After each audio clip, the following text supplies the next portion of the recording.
the Rack. I am Sal. I'm Ethan. And I'm Ben. And we're back. It's been another week. Yes. We like to take every other week off, apparently, without the Rack. But Yeah. Captain Marvel number 6. This is not number 6. This is number 4. It's number 4. We're sold out here, but whatever. Anyway. It's really popular. It is, yeah. I hope. It's weird that they have all these number 4s then. Yeah. By Kelly Sue DeConnick and David Lopez. I know it kind of jumped in the middle of it. I was like, I just like the cover. We actually arrived at like the end of the story arc. We did, Yeah. and that's like one of the first times we've ever done that. Yeah. Where we're like, hey, we let's really get get into to the end. see how stories turn out. Yeah. That said, I'm glad we got at the end, because I really thought that the end was fun, but the story, the journey getting there, I would not have wanted to go on. Yeah, I kind of agree. I didn't care about the planet that... No, and I guarantee saving. if I had met them in the beginning, I still would not have cared. Yeah, I wouldn't have cared about those characters. No. Yeah. I know, let's all sit down and have a peaceful protest. Thoughts on the art? I really liked it. I thought it complemented the story really well. The art was very soft. Like, Yeah. the shots were monochromatic. Yeah. They had a lot of similar colors in there, so like it just sort of blended. So it kind of looked like you were looking at different landscapes each time. Yeah. I liked the art. I wasn't a huge fan of the coloring because there is... I get it that they're on like a planet that has a yellowish hue. Right. But it's just too much yellow. It's like, everything. Yeah. Yeah. It's Wow. you gotta tone that back a little bit. It's true. I think Kelly Sue DeConnick's writing really complements the character of Carol Danvers. I think she's writing pretty much the definitive Carol Danvers for me. I think she's a perfect match for a Captain Marvel book. Yeah. That said, I don't really care about the story very much. I don't care about the struggle. I've here's seen the it a thing. million times, or at least I feel like I've seen it a million Oh, yeah. That, definitely. I liked the way Captain Marvel was written. I liked the way Jason was written, and the bad guys.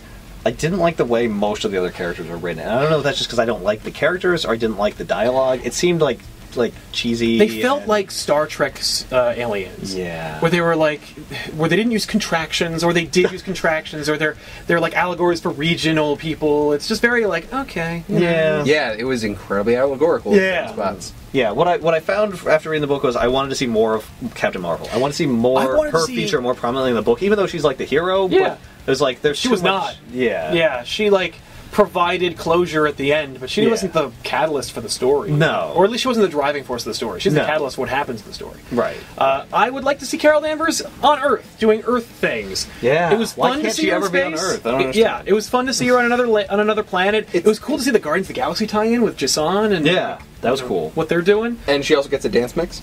Yep.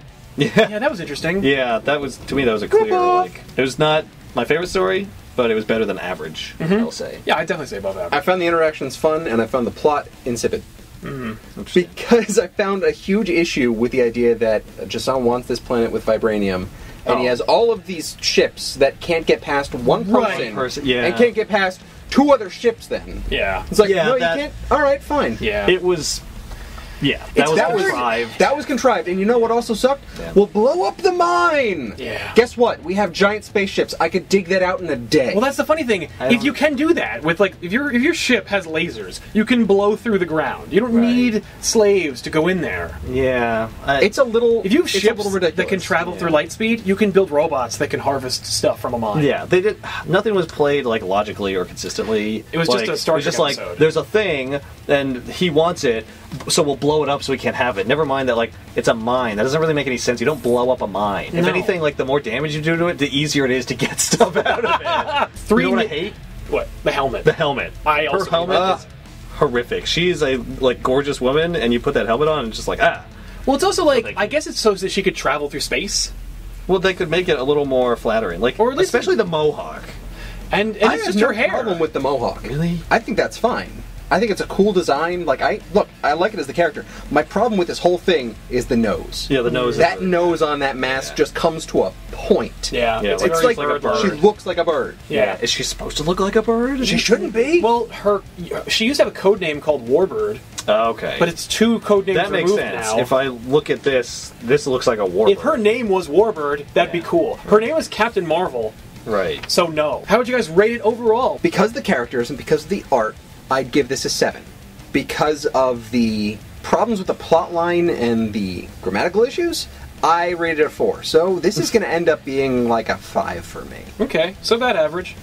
Ethan? For me, it's 6. It would have been a 7, but I knocked it down a point. Yep. Because that typographical error is Yeah. so unnecessary. Yeah, it's so avoidable. Yeah, so.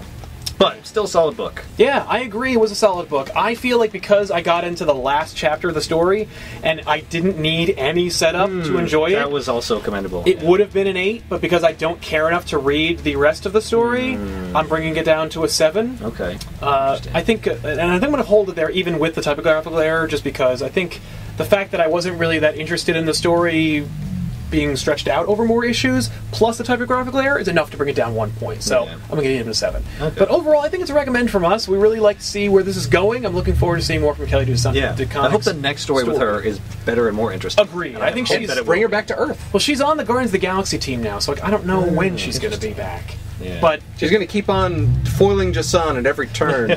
I guess that'd be a fun little plot line, but I'd rather see her like foil robbery. And then he asks her to marry him, and she goes, "What?" And she says yes, Cliffhanger. because that'd be cool. Not. Going from our earlier rating system that we went away from, Yeah. I would read the next issue of this. Yeah. Would you guys? I would definitely read the next one. I probably would not. Interesting. I'm Sal. I'm Ethan. And I'm Ben. See you later.